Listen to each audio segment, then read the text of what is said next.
We need a place where we can go, a land where everyone will have a hero. Hear me. A city of justice, yeah, a city of love, a city of peace for every one of us.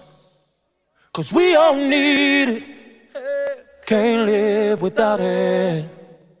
A Gotham City, yeah, yeah. A city of justice, yeah. A city of love, ooh.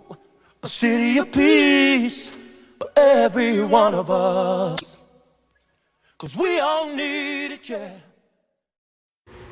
All right, what's going on, beautiful people? How y'all doing? As we get closer to the trial,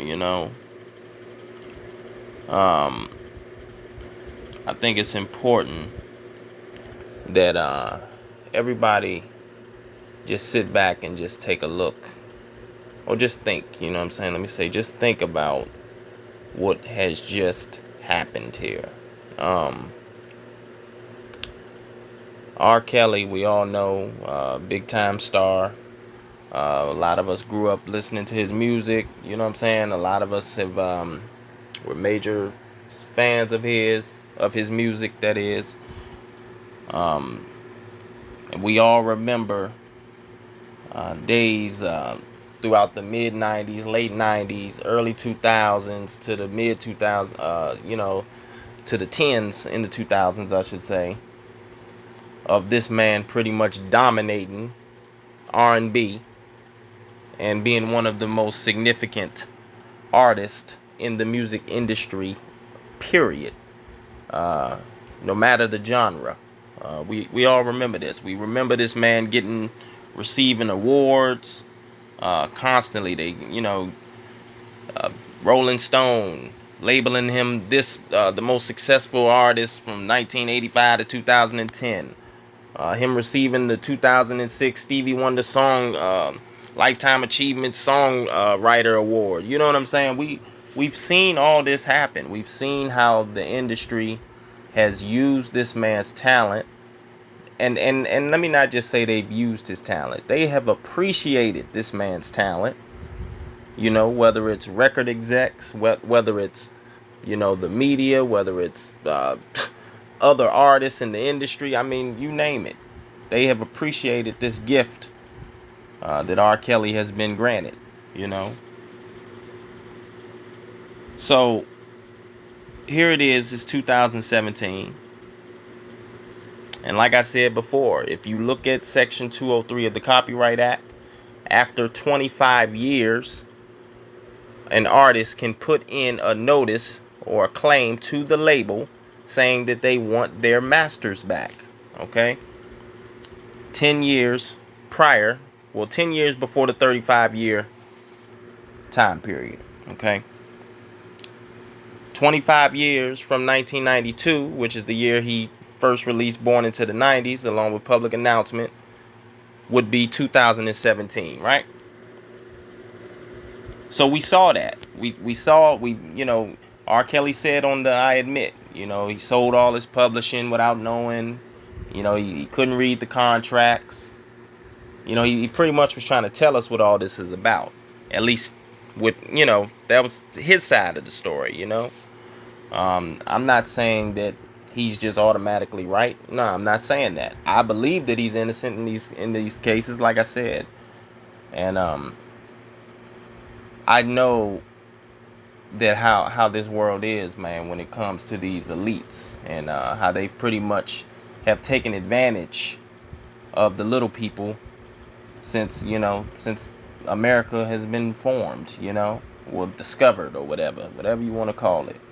Ever since America came into existence, they have been taking advantage of the little people, especially the African American communities. Okay?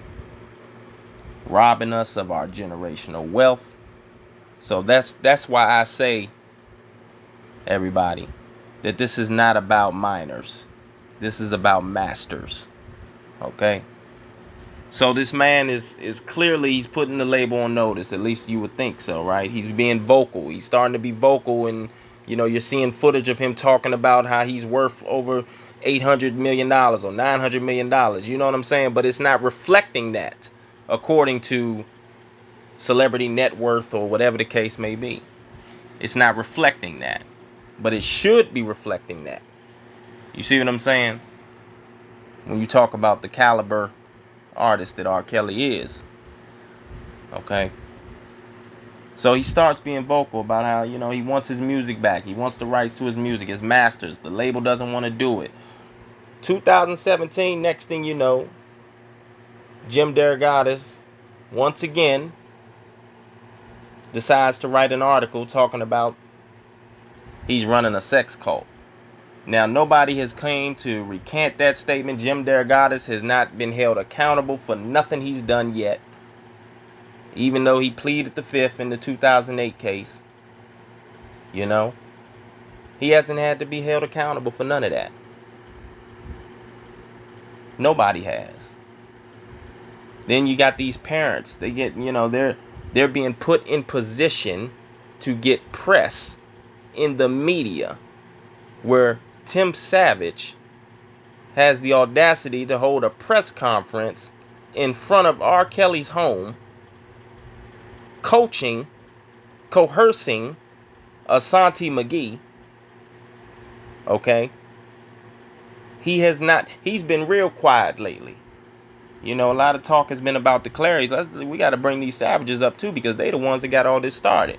And how ironic is it that out of all these so-called parents that were so concerned about their child, their adult children, okay, it's their child that is still standing by R. Kelly to this day. Talk about a smack in the face. But you see, God does not like ugly. God does not like ugly. And eventually, we all have to be held accountable for our actions. So, we got the parents in the press. Back to the ranch for a minute. We got the parents in the press. We got Jim Derogatis, once again, the bloodhound Jim Derogatis, constantly writing negative articles about R. Kelly, but don't never come with no proof. He never comes with no proof. And as you can see, now all of a sudden, he finally decides to write a book. Because, see, the opportunity came to him now. Now, the opportunity came where now he can write a book. It's all about money. That's all this was about. He made a career out of this. He was a rock and roll critic. What he was so worried about R. Kelly for? He made a career out of trying to take down a black man. And I'm going to call it how it is. I'm not playing the race card. I'm just telling you the facts. He used this man to make a career, okay? And then you got some women, right? A group of women that started this thing called Mute R. Kelly, where they basically broke, the laws, if you ask me, and violated every fan's constitutional right when they were showing up at them shows, getting them canceled after R. Kelly's fans paid their hard-earned money that they're entitled to do. If you go out and you work and you make money, you are entitled to spend it the way you want to spend it. And on these days, when R. Kelly was trying to make money to feed his family, because we all know that's how artists make their money, by doing shows, because for the most part, the labels put them in these terrible contracts, and they pretty much take all the damn money from them. So the only way the artists can really make their money is by doing shows. That's why all these artists who came out back in the 80s and 70s and even the 60s are still touring to this day. So that's how they make their money, right? Now, these women ain't got nothing to do with no R. Kelly, at least to my knowledge, they don't. And because they hear some allegations They decide that they're entitled or they have the right in their mind to show up at this man's shows and prevent his fans and his listeners and his supporters from being able to enjoy an R. Kelly concert. And it was working. It was working. And let me tell you something. There's no way that you can make me believe that that would have worked if there was not a higher entity, meaning the record companies, involved with the shit. Excuse my language. That's the only way it can work. So now we got the record companies. Now they got their other artists on their label, taking down songs that they did with their big artist, R. Kelly. They're allowing other artists on their label, I'm talking about Sony, Universal, whoever you want to think of, they're allowing these artists to talk about R. Kelly and take down his songs. That's taking money out of the label's pocket. And you mean to tell me they let that ride? If they're the only way they would do that is if they was involved with it. So meanwhile, let me skip ahead a little bit. Let me cut to the point here. R. Kelly, we got Surviving R. Kelly comes out, which was just, man, that it's a catastrophe that a production like that was allowed to air on national TV about an individual in America who should be presumed innocent until proven guilty. Wasn't even charged at the time. There was no charges, no pending, nothing. Okay? And they allowed that smear campaign to air with his brand and image on the docuseries for 3 nights straight. Flipped America just like that. Turned the world on the man. Then Kim Fox comes in, and as we all know, the rest is history. She sets up the hotline. They get the state charges. See, a rumor jumped out that he was trying to go to Dubai to make money because they were stopping him from making money here in America. So the rumor came out that, oh, he's trying to go to Dubai to make some money. The Associated Press was running that story all over the place, you know. Next thing you know, oh, let's hurry up and get these charges on these state charges. Bam, now we got his passport. So now he can't do that. And y'all mean to tell me y'all don't see the injustice against this man? To the people that claim he's guilty or whatever. I'm not even asking you whether or not you think he's guilty or innocent. I'm asking you, do you see the injustice against this man? Or do you not see it? Hey, it's all in the eye of the beholder. Some people just can't see. Some people just can't see what other people can. So if you just can't see it, then I won't even hold it against you. But one thing's for certain. They rush to judgment. The federal government should be ashamed of themselves for these 2 indictments that they put together. They should be ashamed of themselves. Homeland Security should have other, more important things to be worried about, like our safety in this country, than an R&B artist named Robert S. Kelly. Okay? But this is the world we live in today, where somebody can work their whole life, make corporate America billions of dollars, and then when it's time to give them what is owed to them, they just say, fuck you, basically, excuse my language, and they want to leave you with nothing while you sit in custody for 2 years without anything being proven in court. All over allegations. Stacking the deck. Doing this charge, doing that charge. People were saying, oh, they got a storage room. They only went through 25% of the storage. All that's smoke and mirrors. They haven't upgraded the charges yet with anything about a storage. So why keep saying it? Because obviously there's nothing in the storage that they can use. But let other people tell it, oh, it was 25% of child porn. Well, why haven't they brought new charges then?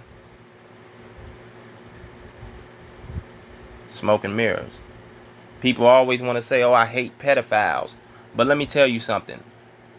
It's thousands and thousands and thousands of cases across this country about pedophilia. And by the way, R. Kelly is not even considered a pedophile. But there's thousands and thousands of cases across this country. But I ain't heard them bring up not one other case. So stop playing with me. It's all about being... See, it's too many opportunists in this situation. You understand? Trying to eat off of this man's demise. Now, don't get me wrong. I ain't got no problem with people eating. By all means, eat. But don't do it at somebody else's expense. That's not how you do things. Now, see, they put all these charges on this man, right?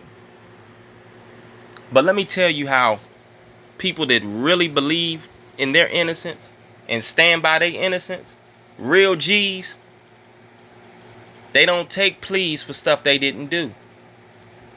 And see, it backfired, see? Because this man then just now sat in custody for 2 years with no record, no criminal convictions. They held discovery for the longest. Jane Doe's, you know, shit like that. And this man still has stuck to his innocence. Even with all the undercut stuff that the federal government has done to this man, that the Me Too has done to this man, that the media has done to this man, that YouTube bloggers have done to this man, whether it's, you know, people that we know in our circles or whatever, you know, whatever the case may be, or whether it's people that we don't know, that people that's got YouTube channels and they call themselves doing body language videos about R. Kelly, and this is why R. Kelly is going to spend the rest of his life in prison, and oh, R. Kelly, he moved his shoulder this way, so that means he's lying. Man, get out of here and stop playing with me.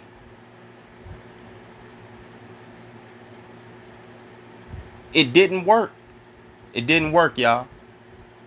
They wanted that man to fold. They tried to break this man. And they haven't done it yet. That's why I do videos like the videos I do, me and my wife. Because this man has not folded yet. After all they tried to throw at him. And all they still trying to throw at him. They still trying to throw it at him, man. But I know one thing. This is what real G's do.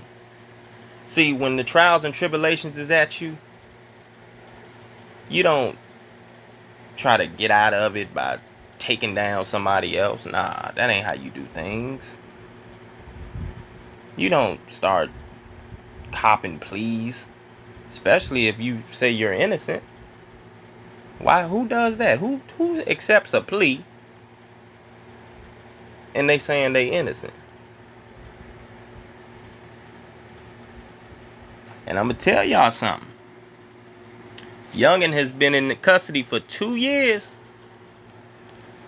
and they couldn't get him to take no plea. And he's still saying innocent of all charges. Because I know one thing, bank records or airplane records, and let's see, because he was at this venue on this date performing a show, that's not going to tell me that he is sleeping with minors. His RSK Publishing is not going to tell me, or anyone else for that matter, that he is sleeping with minors. So all that they think they got, trying to say that he did this, and they can get all the records they want. They can get his Screen Actors Guild Award records. They can get all that shit. That's not going to tell anything about who he is sleeping with. It's not. I mean, for God's sake, they tried to say that Joycelyn Savage, remember everybody? They said she set up a Patreon account. They was trying to say that, and you know what's funny? Those that footage and stuff, and those videos and news clips and allegations is still up today. So people that might be jumping into this situation trying to learn something, they'll see this and think that, oh my God, Joycelyn then turned on them. Because nobody's recanting anything properly, I should say. Nobody's properly coming out and recanting this bullshit in the mainstream media.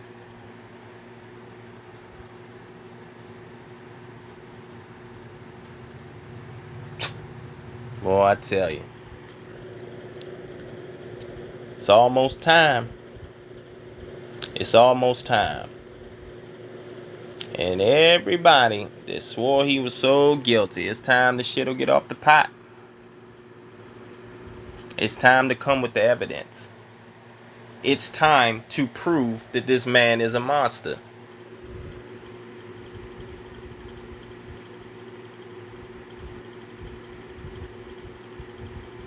Well, can they do it? I don't think they will be able to. It's been too much undercut shit. And like I said, everybody, if a man is so guilty, there should be no need for all that.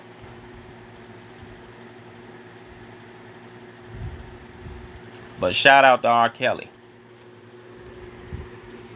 Because for real, man, you got to be a strong human being to take what he done took and still be sitting in custody 2 years later.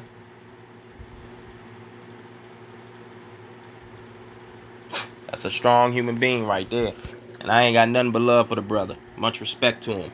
And much respect to Joycelyn Savage for standing by R. Kelly, showing her appreciation for R. Kelly. Her love and appreciation for R. Kelly. That's what I'm talking about. But that's all I want to say. God bless everybody. Peace.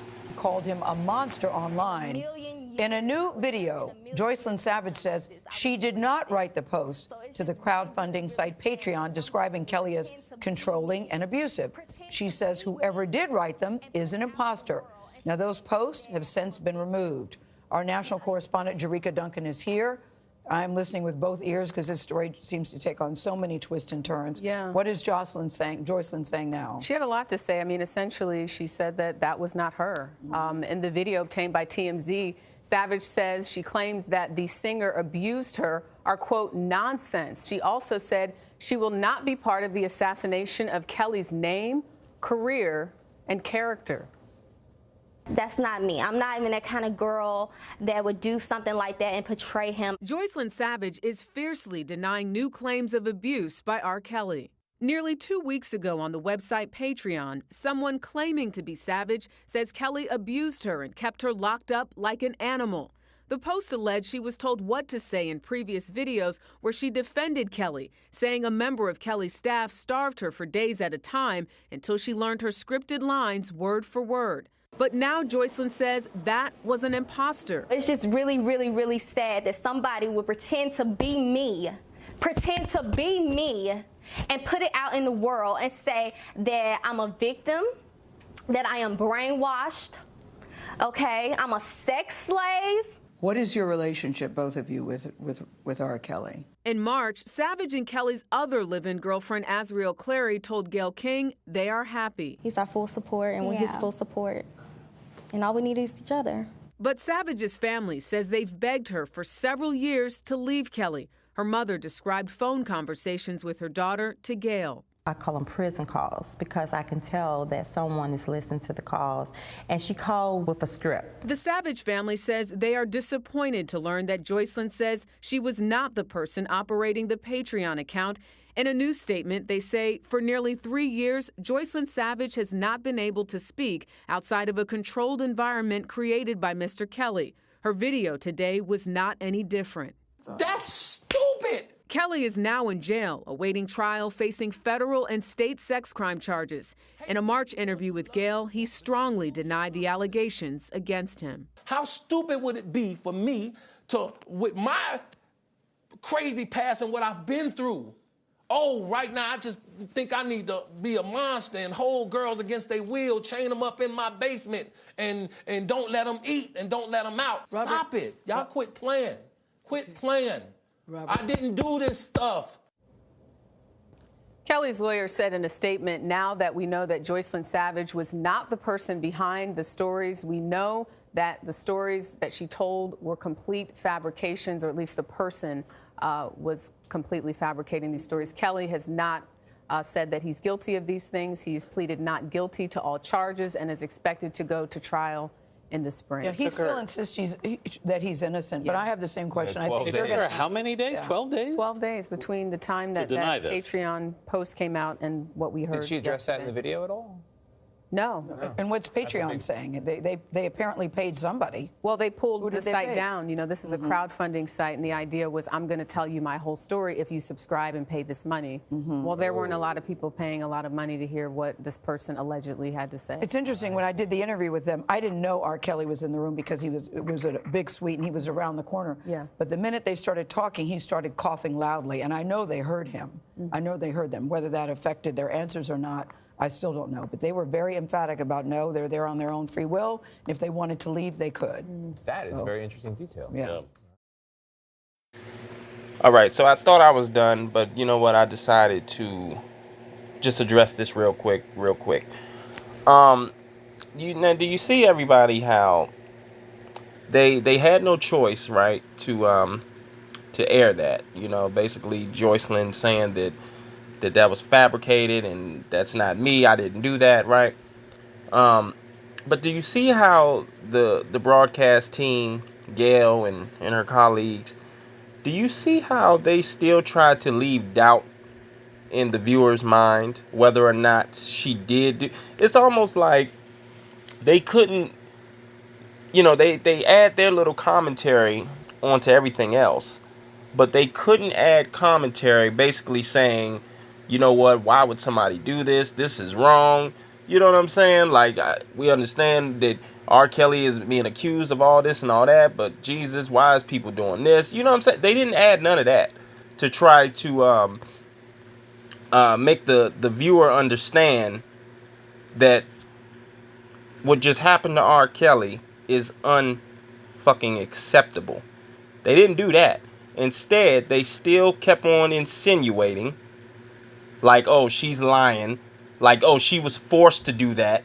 But that's why the one dude said, what, it took her 12 days to respond? You see what I'm saying?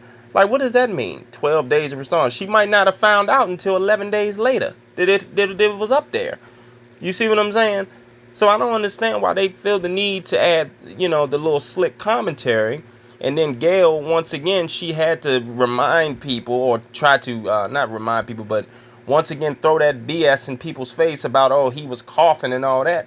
But like we said, if she could hear him coughing, why couldn't we hear him coughing? Think about it. You see what I'm saying? Now, R. Kelly told you to use your common sense. Just think about that. If she's saying that he was coughing around the corner, and she said adamantly that she knows the women knew he was there, she knows they heard him, and that she doesn't know if it affected their response or not. But if they knew he was around there because they could hear him coughing, she could hear him coughing, why couldn't we hear him coughing on the camera? Think about that. Think about that. And it all goes back to that dumb shit when she tried to say, oh, he asked my makeup artist or photographer or whatever, should he stop this interview? Why wouldn't he ask his own counsel that, or his own advisors, whether or not he should stop the interview? Why would he ask a photographer that works for Gayle King, or that works with Gayle King? It doesn't make sense. But just think about it, everybody. Wake up. God bless you. Talk to y'all on the next one.